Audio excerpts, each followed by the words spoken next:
관광객이 안 오면 중국 관광객을 받으면 된다고 한 일본이 중국과 러시아의 몰매를 맞을 위기에 놓여 있습니다. 일본 보이콧은 물론 자칫하다가 지도상에서 사라질 위기까지 발생하고 있다는데요. 어떠한 내용인지 알아보았습니다. 한국은 지소미아와 수출 규제 문제를 함께 해결하자고 지난 2일 일본 측에 제안했었습니다. 3일 상케이 신문에 따르면 아베 총리는 한국의 화해 요청을 또다시 거부하고 징용 문제 해결이 최우선이며 국가 간의 약속을 굳게 지켜주었으면 한다라고 밝혔습니다. 일본이 화해의 손길을 자꾸 거부하자 군사력 증강을 위한 치밀한 전략이라는 의견들이 나오고 있습니다. 최근 일본은 내년 예산을 105조 엔으로 잡으면서 방위비를 5조 3천 엔으로 증액했습니다.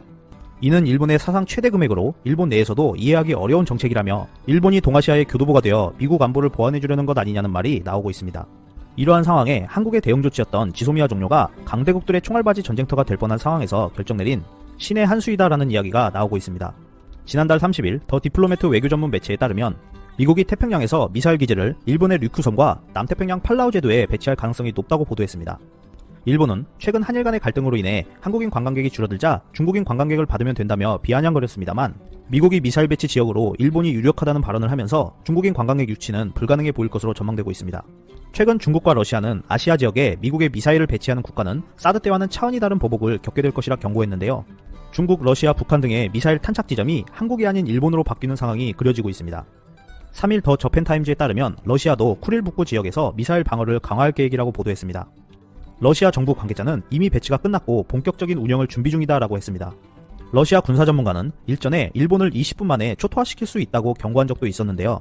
푸틴 대통령은 미군 확장 가능성과 일본이 개발한 미사일 방어 시스템을 도입하려는 일본의 계획에 대해 우려를 표명하면서 일본이 미래의 안보 정책을 설명하지 않으면 평화조약을 체결하는 것은 어려울 것이라고 말했습니다. 북한도 연일 미사일 발사 시험에 열을 올리고 있는 가운데 포토 레지스트, 그러나 8월 7일자로 수출을 허가했습니다.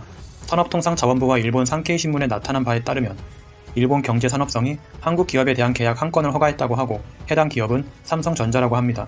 허가를 한 이유는 군사 전용의 우려가 없다고 판단했기 때문이라고 합니다. 포토 레지스트는 지난달 초 1차 수출 규제 품목으로 지정된 소재 3개 품목 중 하나로 반도체와 디스플레이 제조 시 반도체 기판에 바르는 감광액입니다. 7월부터 이슈가 되어왔던 불화수소, 포토레지스트, 플루어린 폴리이미드 중 한 가지의 수출 규제를 풀었으니 좋은 현상이 아니냐라는 의견이 나올 수도 있는데 여기에서는 한 가지 더 짚고 넘어가야 할 점이 있습니다. 먼저 일본의 억지 논리를 펴기 위한 준비가 될 수 있다는 점입니다. 세 개 중 하나를 허가함으로써 정치적 보복의 목적이 아니라는 점을 표현하고 WTO 및 세계무역기구 규칙에도 어긋나지 않는다는 논리를 주장하기 위한 것일 수 있다는 것입니다. 실제로 일본 경제산업상 세코 히로시게는 수출 금지가 아니라는 점을 한국 측이 이해해줬으면 한다라고 말했습니다. 두 번째, 한국 내에서 부품 소재 산업을 키우는 움직임을 제재하려는 움직임일 수 있다는 것입니다. 일본에서 수입해오던 여러 주요 품목들의 국산화가 지속적으로 현실화되어가고 있는데 이 시점에서 부품 소재 공급을 풀어주면 한국의 부품 소재 개발이 잠시 주춤할 수 있고 시간이 지나면 국내 기업을 육성할 필요가 있냐는 목소리가 다시 나올 수 있을 것이라는 점을 기대하고 있지 않을까 하는 부분입니다. 만약 그렇게 된다면 부품 소재 산업은 또 한 번 일본의 영향력 안에 들어갈 것이기 때문에 이번 기회에 뒤돌아보지도 말고 소재 기업을 육성해야 한다는 목소리들이 나오고 있는 상황입니다.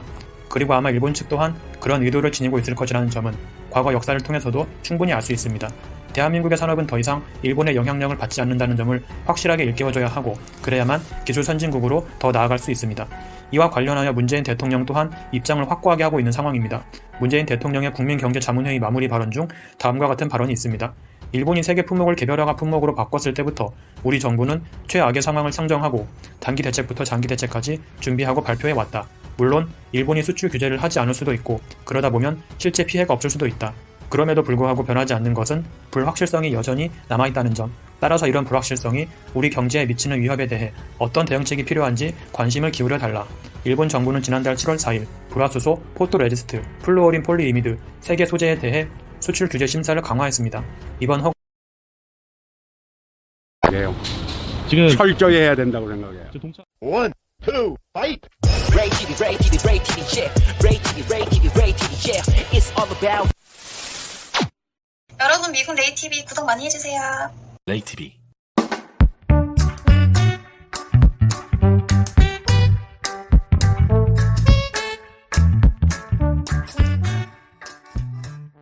문현동에 관련해서 대해서 어떻게 생각하세요? 네, 저희는 굉장히 그걸 긍정적으로 생각을 하고요. 지금 한국에서도 적극적으로 불매 참여를 하고 저희도 그렇게 하고자 좀 열심히 하고 있고요. 그렇지만 저희 매장 같은 경우에는 전문 한국 하자뿐만 매장을 하기 때문에 사실 일본 제품은 저희는 취급을 하고 있지는 않습니다. 하지만 저희 개인적으로나 주위 모두 아는 지인들은 마켓을 가든 어딜 가든 아주 적극적으로 동참하고 있습니다. 저희가 지금 노 일본 이 간판을 보고 눈에 띄어서 지금 찾게 됐는데 지금 이거에 관련해서는 지금 어떻게 반응이 좋으세요? 어떠세요? 네, 대부분 좋은 반응이 있는데 이제 약간 나이 드신 어르신 분들 그런 분들 예전에 이제 일제 시대에 체일 빠진 그런 부분 아무래도 있겠죠. 그런 분들 오셔서 또 굉장히 부정적인 반응을 말씀하세요. 다 걷어내려라 이게 뭐냐 이러면서 해서 뭐 또 좋을 게 뭐가 있느냐 이러면서 머리에서 장사가 뭐 잘 되겠느냐 하는 그런 반응도 있지만 그건 아주 극소수라고 보시면 됩니다. 불매운동 해야 된다고 생각해요.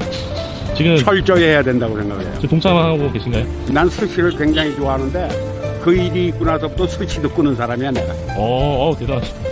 일본 자펜센터에 가면은 음식점이고 뭐고 많은데 거기를 많이 이용했었는데 일치 안 가요. 그래서 매국노 되기 싫어서. 한인들이 많이 이렇게 동참하고 계시는 것 같은데 어떠세요? 샌프란시스코에서는 그래요. 예. 지금 샌프란시스코에서 오신 거세요? 예. 아. 난 샌프란시스코 사는데 샌프란시스코에서는 한국 사람들이 많이 동참을 해요.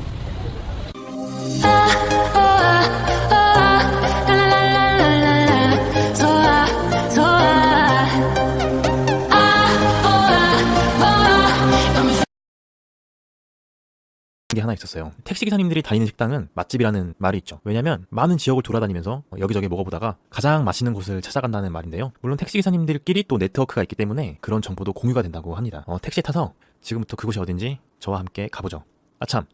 이 컨텐츠는 장기적인 시리즈로 하려고 했는데 도저히 그럴 수가 없습니다. 왜 그런지는 영상 보시면 중간에 나옵니다.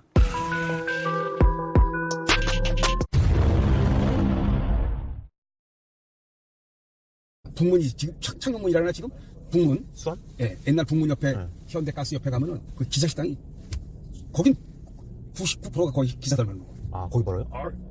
그 수원이니까 조금 멀죠. 거기는 기사들로만 박을거려. 얼마나 걸린대요? 여기서요? 여기서 한 20분? 왜냐면 거기는 진짜 기사식당이 맛있어요. 맛있어요? 나도 수원을 가면 거기서 먹는데 싸고. 싸고? 네, 그건 맛있어. 진짜 거짓말 안 해. 기사님들이 글로만 간다고요? 네, 수원이니까 그요. 수원이니까. 근데 원래 그 수원 그런 데가 좀 맛있는 거 많은 동네잖아요. 나도 수원 올라가면 거기 가서 밥을 먹는데 맛이 싸고 맛있어요. 진짜? 제 입맛에는. 근데 뭐 다른 기사들도 많이 먹으니까. 그 일반 손님들도 이제 다 왔어요. 금액은 많이 나요.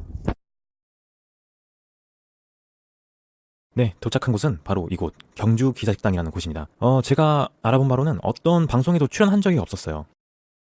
이상하죠? 이쪽 지역 택시기사님들 90%가 이쪽으로 온다고 하는데 방송에도 한 번 안 나왔다는 거는 신기한 일이네요. 금액은 전체적으로 싼 편이네요. 1인분씩 주문이 된다고 하고요. 밑반찬이 되게 잘 나오는 편입니다. 여기 있는 반찬 하나하나 뭐 버릴 거 없이 되게 잘 만들었는데요. 간도 잘 잡혀있는데 요 굴젓이 되게 인상 깊었습니다. 보통 식당에서는 굴젓 같은 거 잘 안 나오니까 말이죠. 부대찌개는 1인분 양식으로는 상당히 많았습니다. 2인분은 아니고 한 1.5인분 정도 되는 양이 한 번에 나오더라고요. 요거를 계속 끓이면서 드시면 됩니다. 맛이 되게 인상 깊었어요. 부대찌개 프랜차이즈 집들은